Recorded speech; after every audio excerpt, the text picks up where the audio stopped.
Examination of stool या तो फिर एग्जामिनेशन ऑफ फीसेस, ये क्लिनिकल पैथोलॉजी का दूसरा टॉपिक है जो कि A5 बुक के पेज से रीड करके नोट्स बनाए गए हैं और उसकी एक्सप्लेनेशन है।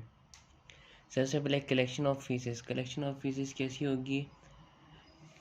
कलेक्टेड इन बेड पेन मतलब ये उन लोगों के लिए है जो आईसीयू में है और उनका फीसिस एग्जामिनेशन करना है, तो उसके लिए एक बेड पेन नाम की एक चीज़ आती है जिसमें फीसिस या स्टूल कलेक्ट किया जाता है।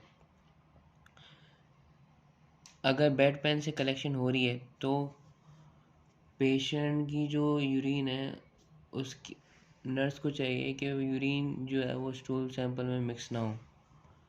उसके बाद आता है जब कलेक्शन ऑफ बेड पेन में हो जाएगा, अगर वो पेशेंट है तो कलेक्शन ऑफ बेड पेन में वो स्टूल सैंपल लेने के बाद उसको ट्रांसफ़र किया जाता है वैक्स कार्डबोर्ड में या प्लास्टिक बॉक्स में।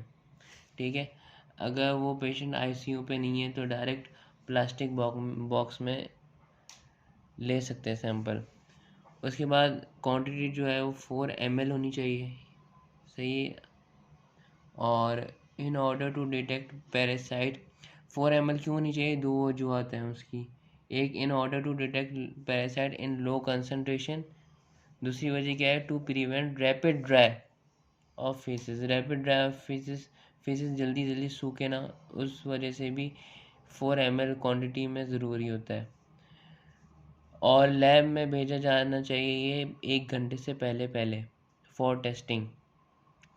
अच्छा, अब लैब टेक्नीशियन का काम ये है कि लैब टेक्नीशियन पहले वो स्पेसिमेन को डायग्नोस करें जो जिनकी फेसेस में जो बहुत लिक्विड सा फेसेस है, सही है। लिक्विड से फिजिक्स के किस किस केसेस में हो सकते हैं वो आगे देख लेंगे हम लोग, ठीक है। ज़्यादातर डायरिया के केसेस में होते हैं। लिक्विड से जो होता है वो डायरिया के केस में होता है। ब्लड और म्यूकस जो है वो डायसेंट्री में होता है। ब्लड जो है वो हमारे पास पाया जाएगा एमीबिक डायसेंट्री में, और खाली म्यूकस जो है वो एमीबिक डायसेंट्री में पाया जाएगा। आगे देख लेंगे फर्दर दोबारा। उसके बाद ये है कि फ़िज़िकल एग्ज़ामिनेशन जो है स्टूल का नॉर्मल कलर होता है हमारे पास ब्राउन कलर का, सही है। ब्राउन कलर का कैसे होता है कि स्टरकोब्लेन की वजह से, जब स्टरकोब्लेन एयर के साथ एक्सपोज हो जाएगा तो स्टूल जो है वो ब्राउन कलर का नज़र आता है। फिर इस तरह स्टरकोब्लेन क्या है? स्टरकोब्लेन जो है वो बैक्टीरिया प्रोड्यूस करता है इंटेस्टाइन के अंदर। बैक्टीरिया क्या करेगा? डिकम्पोज करता है बिलिरुबिन को। अब बिलिरुबिन इसमें बदल जाता है स्टरकोब्लेन में। फिर जब फीसेस या स्टूल जब बाहर आता है तो वो एयर के साथ मिलके उसको ब्राउन कलर देता है। उसके बाद ये है कि इन्फेंट्स, ये तो हो गया normal phenomena of adults. Normal phenomena of infants की अगर बात करें तो इन्फेंट्स में इंटेस्टाइनल नॉर्मल फ्लोरा नहीं होते क्योंकि अभी भी पैदा हुए हैं, सही है। तो जाहिर सी बात है बिलिरुबिन जो है वो डिकम्पोज नहीं होगा स्टरकोब्लेन में, ठीक है। तो इनका जो फिजिक्स का कलर होता है वो येलो होता है, क्यों? क्योंकि स्टरकोब्लेन प्रेजेंट नहीं है। उसके बाद डायरिया की केस में अगर देखें तो डायरिया में इंटेस्टाइन की जो मोटिलिटी होती है वो बहुत हाई होती है, जिसकी वजह से बिलिरुबिन जो है वो कन्वर्ट नहीं हो पाता। तो जब वो कन्वर्ट नहीं होगा तो स्टूल में क्या आएगा? एज अ बाइल आएगा। बिलिरुबिन जो आएगा स्टूल में एज अ बाइल आएगा, यानी कि ग्रीन कलर का होता है बाइल, ठीक है। उसके बाद आयरन, अगर कोई ऐसा बंदा हो जो आयरन ज़्यादा खा रहा हो तो वो उससे क्या इफेक्ट पड़ता है फिजिक्स पे? ब्लैक कलर की फिजिक्स होगी उसकी, ब्लैक स्टूल होगा। तो ये हो गई कलर की बात है। अब नंबर बी पे ओडर मतलब स्मेल को कहते हैं। नॉर्मली स्टूल का जो स्मेल होती है वो इन दो चीज़ों की वजह से होती है, इंडोल और स्केटोल। इन दो चीज़ों की वजह से होता है। और ये दो चीज़ें भी कैसे होती है? मतलब बैक्टीरिया फूड फर्मेंट करेगा तो ये दो चीज़ें मतलब बनेगी स्टूल में। और पीएच जो है वो डिपेंड करेगा बैक्टीरियल फर्मेंटेशन पे, ठीक है। ओडर जो है वो फुल बैड स्मेल कब होती है? एमेबिक डायसेंट्री की केस में, ठीक है। उसके बाद फुल स्मेल सिर्फ एमेबिक डायसेंट्री की केस में होगी, सही है। अब क्यों होगी वो देख लेते हैं सर। कंसिस्टेंसी जो स्टूल की होती है नॉर्मली फॉर्म्ड होती है या सेमी फॉर्म्ड होती है, ठीक है। अब मैं यहाँ पे सवाल था कि फुल स्मेल सिर्फ एमेबिक डायसेंट्री में क्यों होगी। वो इसलिए क्योंकि एमेबिक डायसेंट्री का है, ये एमेबिक डायसेंट्री में 3 चीज़ें प्रेजेंट है। वो तो नीचे भी प्रेजेंट है बेसिलरी डायसेंट्री में, लेकिन ऊपर जो है वो ब्लड भी है, ब्लड है, म्यूकस है, और लूज लूज सा होगा ये एमेबिक डायसेंट्री। और क्या होगा, फुल स्मेल के साथ होगा। तो ये 3 चीज़ें जो है लूज लूज होगा और म्यूकस प्रेजेंट होगा, ब्लड होगा, ये एमेबिक डायसेंट्री की केस में होगा। कार्सिनोमा की केस में होगा। कार्सिनोमा मीन्स इंटेस्टाइन की कैंसर, और टाइफाइड की केस में। उसके बाद हमारे पास है लूज। लूज कब होगा, खाली लूज। खाली लूज जो होगा वो डायरिया की केस में होगा। बहुत ज़्यादा सॉलिड और हार्ड जो है वो कॉन्स्टिपेशन की केस में होगा। लूज मोशन यानी कि लूज स्टूल और पस और म्यूकस, ये तीनों चीज़ें बेसिलरी डायसेंट्री में होती है। याद रखें, बेसिलरी डायसेंट्री में ब्लड प्रेजेंट नहीं होगा, उसके बजाय क्या होगा, पस होगा, ठीक है। Enteritis, ulcerative colitis. अच्छा, और स्टूल जो है वो पेस्ट लाइक कब होगा, पैनक्रियाटिक डिजीजेस में हो सकता है, मेल एब्जॉर्प्शन में, ये 2 केसेस में हो सकता है, ठीक है, पेस्ट लाइक। उसके बाद राइस वाटर फीसेस, यानी कि बहुत ही लूज लूज सा होगा और उसमें राइस टाइप की अपेयरेंस होगी ना, ये विब्रियो कोलेरा के केस में होता है, ठीक है। और उसके बाद फिज़िकल एग्जामिनेशन में हमने कलर की बात कर ली, ऑर्डर की बात कर ली, कंसिस्टेंसी की बात कर ली। अब बात करते हैं पैरासाइट। पैरासाइट जो है वो स्टूल में फिज़िकल एग्जामिनेशन में पैरासाइट हम देख सकते हैं, यानी कि नेकेड आई से देख सकते हैं, अपनी आँखों से हम लोग ये सारे पैरासाइट हम देख सकते हैं, जैसे कि एस्केरिस लुम्ब्रिकॉइड्स हो सकते हैं, एंटीरोबियस वर्मिकुलरिस हो गया, टी सोलियम एंटी सेजानेटा हो गया, सही है। इनके सेगमेंट्स नज़र आ सकते हैं हमें। और पीएच जो है वो नॉर्मली क्या होता है, न्यूट्रल होगा या तो फिर वीक एल्कलाइन होगा, यानी कि कभी न्यूट्रल होता है कभी वीक एल्कलाइन होता है, इसी रेंज में होता है। यूजुअली वेरिएबल मतलब चेंज होते रहता है, डाइट पे डिपेंड करता है, सही है। अगर आप मीट ज़्यादा खाते हो या मिक्स डाइट ज़्यादा है आपकी तो अल्कलाइन होगा, ये तो फिर बेसिलरी डायसेंट्री की केस में अल्कलाइन हो सकता है, सही है। और कार्बोहाइड्रेट जो जो ज़्यादा खाता हो कार्बोहाइड्रेट या फैट डाइट हो तो उनकी जो स्टूल होगा वो क्या होगा, एसिडिक होगा, ये तो फिर एमिबिक डायसेंट्री की केस में एसिडिक होगा। यानी कि नॉर्मल फिनोमेना की केस में, नॉर्मल फिनोमेना क्या है, कार्ब डाइट की बात जहाँ आती है वो तो नॉर्मल फिनोमेना है ना, लेकिन अगर पैथोलॉजिकल अगर देखा जाए तो बेसिलरी डायसेंट्री की केस में अल्कलाइन होगा, एमिबिक डायसेंट्री की केस में एसिडिक होगा, ठीक है। उसके बाद नोट, वो इन्फेंट जो जो लैक्टोज इंटॉलरेंस हो, सही है, यानी कि लैक्टोज डाइजेस्ट नहीं कर पा रहे, मेटाबोलाइज नहीं कर पा रहे, तो उनकी जो स्टूल है वो हाईली एसिडिक होगी, सही है। तो अब बात करते हैं एग्जामिनेशन ऑफ फीसिस की। वो तो हमने देख लिया था कि स्टूल में फिजिकल एग्जामिनेशन देख लिया था, और नॉर्मल कलर, पीएच, नॉर्मल चीज़ें क्या होती है वो देख लिया था, एब नॉर्मल केसेस देख लिए थे। अब ये है माइक्रोस्कोपिक एग्जामिनेशन। माइक्रोस्कोपिक एग्जामिनेशन जो है वो उसमें होगा क्या, कि हम एक स्मॉल अमाउंट ऑफ स्टूल लेंगे स्टिक से, सही है, एक्सटीरियरली यानी कि ऊपर ऊपर से लेंगे और सेंट्रल पोर्शन से लेंगे, सही। लेकिन जो पोर्शन जहाँ से लेंगे वहाँ पे ब्लड और म्यूकस लाजमी होना चाहिए, ये 2 चीज़ें लाजमी हों, ठीक है। उसके बाद case of blood stain faeces, अच्छा, उसके बाद ये है कि हमें स्टूल माइक्रो एग्जामिनेशन में क्या क्या नज़र आ सकती हैं चीज़ें, फूड रेसिड्यू नज़र आ सकते हैं, यानी कि डाइजेस्टेड और अनडाइजेस्टेड फूड पार्टिकल्स नज़र आ सकते हैं, fat globule, fatty acid, crystals, starch granule, cellulose वगैरह। सेल्स में हमें आरबीसी नज़र आ सकते हैं, डब्ल्यूबीसी नज़र आ सकते हैं, एपिथेलियल सेल्स नज़र आ सकते हैं। क्रिस्टल्स में क्या क्या नज़र आ सकते हैं, याद रखें यूरिन के क्रिस्टल्स यूरिन में बहुत सारे क्रिस्टल्स नज़र आते हैं, लेकिन स्टूल में ये क्रिस्टल्स नज़र आएंगे। ट्रिपल फॉस्फेट हो गया, कैल्शियम ऑक्सीडेट हो गया, कोलेस्ट्रॉल हो गया, चारकोट क्रिस्टल हो गया। सही है, 1 2 3 4, ये 4 क्रिस्टल्स नज़र आएंगे। ओवर जो है वो हमारे पास अलग अलग पैरासाइट्स का नज़र आएगा, आ सकता है। और अदर्स में हमारे पास क्या क्या नज़र आएगा, पैरासाइट हो गया, सिस्ट हो गया, म्यूकस हो गया, मोटाइल अमीबा हो गया विथ इंजेस्टेड आरबीसीज, यानी कि मोटाइल अमीबा होगा इंजेस्टेड आरबीसीज के साथ, जो कि यूनी डायरेक्शन मूवमेंट में होगा, यानी कि सिंगल डायरेक्शन मूवमेंट होगी।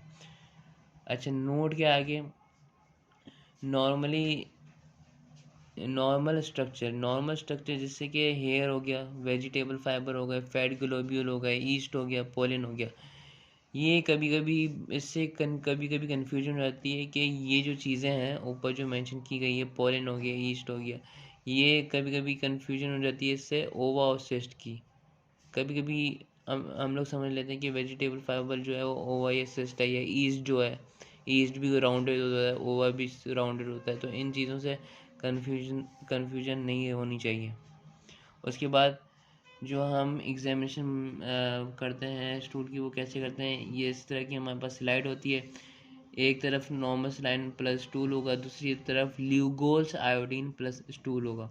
दोनों को हम लोग कवर कर देंगे कवर स्लिप से, और फिर माइक्रोस्कोपिक में एग्जामाइन करेंगे, देखेंगे तो हमें ये सारी चीज़ें नज़र आएगी। तो इस तरह की स्लाइड बनेगी। अब इन दोनों का फंक्शन देख लेंगे। नॉर्मल स्लाइड का फंक्शन ये है हमारे पास कि स्टूल सैंपल को हाइड्रेटेड रखेगा और स्टूल सैंपल में जो चेंजेस आती हैं उससे बचाएगा। आयोडीन का काम ये है कि प्रोवाइड गुड कंट्रास्ट, पैरासाइट के जो ओवाइसिस्ट होते हैं उनको एक अच्छी सी कंट्रास्ट देगा ताकि हमें मोर विजिबल हो माइक्रोस्कोप में। अच्छा, स्टूल सैंपल जो है वो अगर डिले हो गया, यानी कि फ़ौरन एग्जामाइन नहीं कर पा रहे, तो 2 to 8 डिग्री सेंटीग्रेड में स्टोर कर सकते हैं to prevent gram negative growth. Gram negative bacteria जो होते हैं उनकी ग्रोथ को प्रिवेंट रखता है। उसके बाद लूज सैंपल जो है हमारे पास जो आती हैं वो 10 मिनट के अंदर अंदर टेस्ट करना पड़ता है। ठीक है। अच्छा, ये जो एग्जामिनेशन है, माइक्रोस्कोपिक एग्जामिनेशन, हमारा जो मेन मकसद है ओवाइसिस्ट को ढूंढना है। ठीक है। उसके अलावा ये सारी चीज़ें भी आ जाती हैं। ठीक है, लेकिन मेन मकसद जो है वो ओवाइसिस्ट को ढूंढना होता है।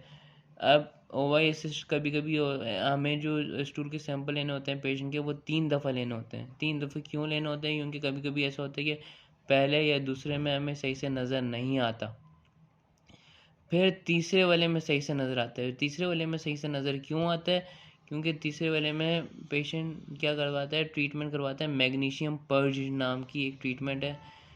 तो उस मैग्नीशियम पर्ज, यानी कि मैग्नीशियम क्या करेगा, इंटेस्टाइन में जाके इंटेस्टाइन की एक तरीके से सफाई करेगा। जहाँ पे ओवासिस्ट हमें फर्स्ट और सेकेंड अटैम्प्ट में नज़र नहीं आ रहा था, वहाँ पे third time stool examination attempt में हमें आराम से नज़र आ जाएगा। अगर इसके बावजूद भी नहीं आया तो फिर हम आगे वही थर्ड सैंपल से हम आगे ये वाली टेक्निक इस्तेमाल करते हैं, कंसंट्रेशन टेक्निक्स। ठीक है। तो कंसंट्रेशन टेक्निक्स में हमारे पास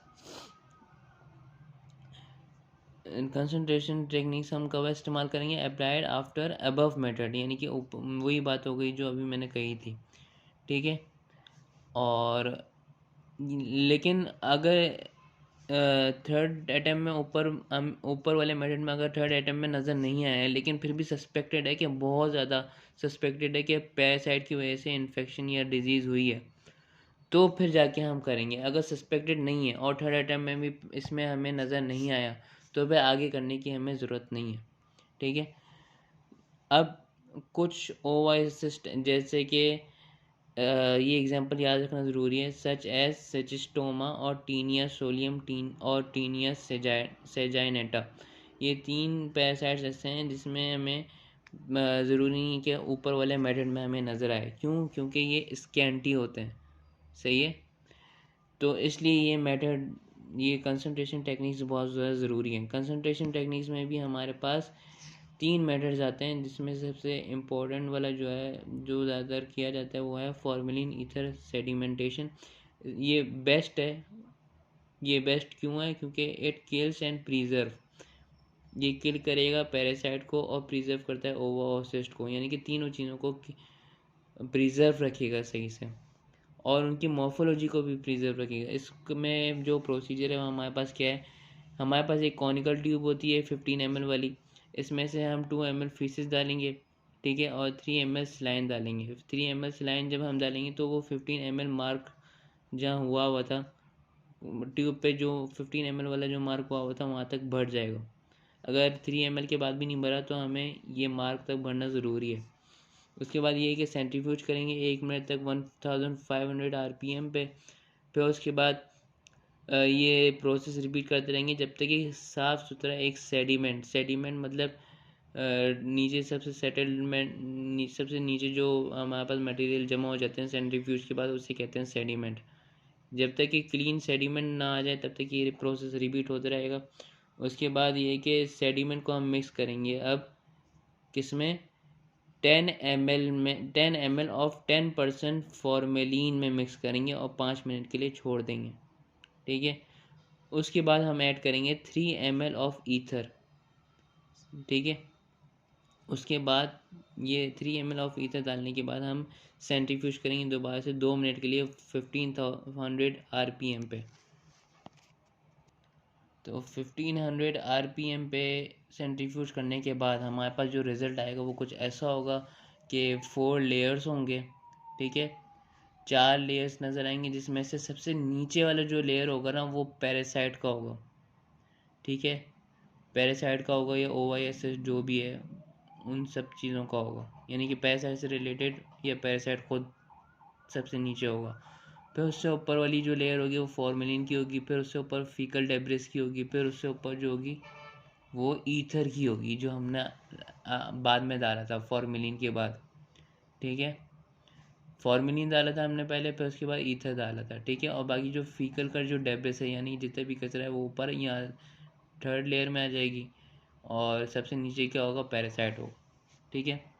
तो हम ऊपर की जो टॉप 3 लेयर्स हैं वो निकाल देंगे, क्योंकि इन 3 लेयर्स की हमें ज़रूरत नहीं है, हमें ज़रूरत है ये डिटेक्ट करने की।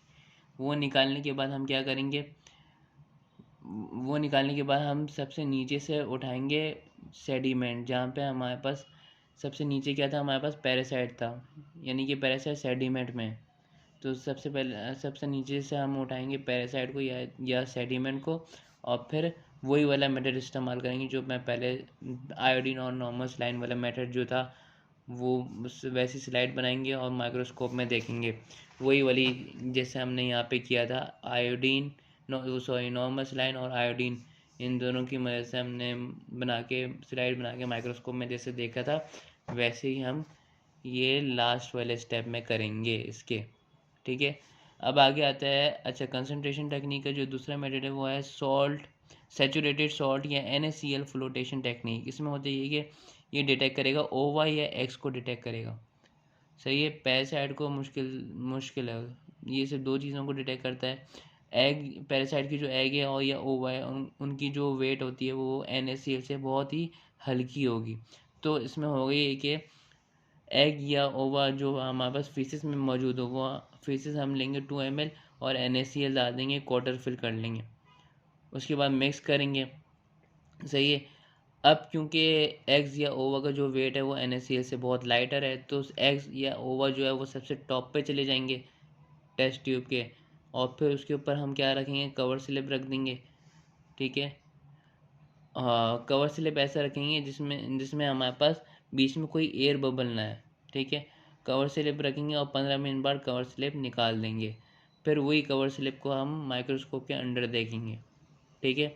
इसमें आयोडीन और नॉर्मल सलाइन की ज़रूरत नहीं है, डायरेक्ट कवर स्लिप माइक्रोस्कोप में रखा और देख लिया, ठीक है। अच्छा, अब तीसरा मेथड जो है वो हमारे पास है zinc sulphate method. Zinc sulphate की भी वही ग्रेविटी वाली कहानी है कि जिंक सल्फेट जो है वो पैरासाइट, जिंक सल्फेट जो है वो ग्रेविटी में हाई है, यहाँ पे उल्टा हिसाब है, जिंक सल्फेट ऊपर रहेगा और पैरासाइट और डेब्रिस जो है वो बहुत ही नीचे रहेंगे। तो इसका वही हिसाब है कि जैसे ये पैरासाइट और पैरासाइट जो है वो बहुत नीचे रहेगा, तो पैरासाइट हमने सबसे नीचे से पैरासाइट उठाया था और वही मेथड इस्तेमाल किया था जो सबसे पहला मेथड था। आयोडीन और नॉर्मल सलाइन में एक स्लाइड लिया, दोनों तरफ, एक तरफ आयोडीन एक दूसरी तरफ नॉर्मल सलाइन, प्लस ये जो हमारा पैरासाइड है ये मिक्स होगा, तो हम अंडर माइक्रोस्कोप ऑब्जर्व कर लेंगे। ठीक है। अब अगला जो आता है हमारे पास ब्लड में ओकल ब्लड, वो सॉरी फीसिस में हम ओकल ब्लड कैसे डिटेक्ट करेंगे। फीसिस में हम ओकल ब्लड ऑर्थोलोइडाइन के ज़रिए डिटेक्ट करेंगे। ये जो है ये स्टूल में अगर ब्लड हो तो ये ब्लू कलर देगा स्टूल को। ठीक है। तो इसमें होगा ये कि टेस्ट में कि 2% sodium perborate solution in water होगा हमारे पास, और साथ ही साथ 2% orthotolidine solution with glacial acetic acid. तो ये चीज़ों का जो मिक्सचर होगा ये इक्वल वॉल्यूम में होगा दोनों। सही है। उसके बाद ये जो हमारा जो ये मिक्सचर होगा, ये जो मैंने येलो से हाईलाइट किया हुआ है, ये जो मिक्सचर होगा इसको हम लोग ऐड करेंगे कहाँ पे, 6 ड्रॉप ऐड करेंगे हमारे जो पेशेंट का जो फीसिस है उसमें ऐड करेंगे, और फिर उसको फ़िल्टर पेपर में रख देंगे। ठीक है। फ़िल्टर पेपर में क्या होगा, जब फीसिस को फ़िल्टर पेपर के ऊपर रखेंगे और 6 ड्रॉप ऑफ ये जो हमारा ये जो रिएजेंट जो हमने बनाया था जिसमें ऑर्थोल्यूडाइन है और ग्लेशियल एसिटिक एसिड और ये चीज़ें, हम 6 एक फ़िल्टर पेपर लिया, उसके ऊपर फीसिस रखा और ये डाल दिया हमने, ये जो सॉल्यूशन था। ठीक है। ये वाला सॉल्यूशन। ठीक है। 6 ड्रॉप डालेंगे हम ये वाला सॉल्यूशन का, तो फिर फ़िल्टर पेपर जो है वो ब्लू कलर हो जाएगा। फ़िल्टर पेपर का जो कलर होगा वो ब्लू कलर का होगा, तो वो इंडिकेट करेगा ओकल ब्लड को। सही है। एक ये तरीका है। दूसरा तरीका क्या है जो मैंने लिखा है, this test can be also done by commercially prepared strips. Strips मतलब आईसीटी किट्स की बात कर रहा हूँ। कुछ आईसीटी किट्स ऐसे होते हैं जो ओकल ब्लड को डिटेक्ट करते हैं, तो उससे भी ये डिटेक्ट हो सकता है। उसमें होता है कि आईसीटी किट होती है हमारे पास, और एक बफर सॉल्यूशन होता है जो हमारे पास किट के साथ ही मिलता है। उसमें हम थोड़ा सा स्टूल सैंपल मिक्स करेंगे और फिर बफर के 3 ड्रॉप जो है वो हम आईसीटी किट या स्ट्रिप में डाल देंगे, तो फिर वो हमें नेगेटिव पॉजिटिव रिजल्ट शो करेगा। अगर डबल लाइन नज़र आ रही हो आईसीटी किट पे तो इसका मतलब पॉजिटिव रिजल्ट, अगर सिंगल लाइन हो तो इसका मतलब नेगेटिव रिजल्ट। ठीक है। उसके बाद स्टूल रिड्यूसिंग टेस्ट। अब ये दूसरा टेस्ट है, यानी कि ये वो टेस्ट है जो कि रेयर मेटाबॉलिक डिसऑर्डर को डिटेक्ट करेगा या अनएब्जॉर्ब शुगर को डिटेक्ट करेगा, यानी कि जिनको लैक्टोज इंटॉलरेंस हो, यानी कि जो लैक्टोज सही से डाइजेस्ट ना कर पा रहे हो, या जिनको कोई रेयर मेटाबॉलिक डिसऑर्डर हो। सही मतलब मेटाबॉलिक डिसऑर्डर ही टेस्ट करती है स्टूल रिड्यूसिंग टेस्ट। ये बिल्कुल वैसे ही टेस्ट है जैसे यूरिन में हम शुगर टेस्ट करते हैं बेनेडिक्ट रिएजेंट के ज़रिए, बेनेडिक्ट टेस्ट होता है। सही है। वैसे ही स्टूल का भी यही हिसाब है। 5 ग्राम ऑफ स्टूल लेंगे इन अ क्लीन कंटेनर, और उसको 1 घंटे से पहले डायग्नोस करना होगा, क्योंकि 1 घंटे के बाद शुगर ब्रेक डाउन हो जाती है। उसके बाद ये कि स्टूल का स्मॉल अमाउंट लेंगे और 5 ml बेनेडिक्ट रिएजेंट डाल देंगे हम, और वाटर बाद में छोड़ देंगे 37 डिग्री सेंटीग्रेड पे, या तो फिर हम लोग डायरेक्ट बंसन बर्नर के नीचे रख सकते हैं और फिर उसका कलर नोट करेंगे। अगर हम वाटर बाद में रख रहे हैं तो आधे घंटे के बाद रिजल्ट देखेंगे उसका कलर क्या है, रिएजेंट का कलर। ठीक है। यानी कि बेनेडिक्ट रिएजेंट जब हमें मिलता है तो बेनेडिक्ट रिएजेंट का नॉर्मल कलर होता है ब्लू, वो चेंज होता है जब वो शुगर से रिएक्ट करेगा तो। सही है। तो यहाँ तक हमारा ख़त्म होता है। जितने भी स्टूल से रिलेटेड टेस्ट है, एग्जामिनेशन थी, वो सब चीज़ें हमारी यहाँ ख़त्म होती है। वीडियो अच्छी लगे तो लाइक करें, शेयर करें। Thank you. अल्लाह हाफ़िज़।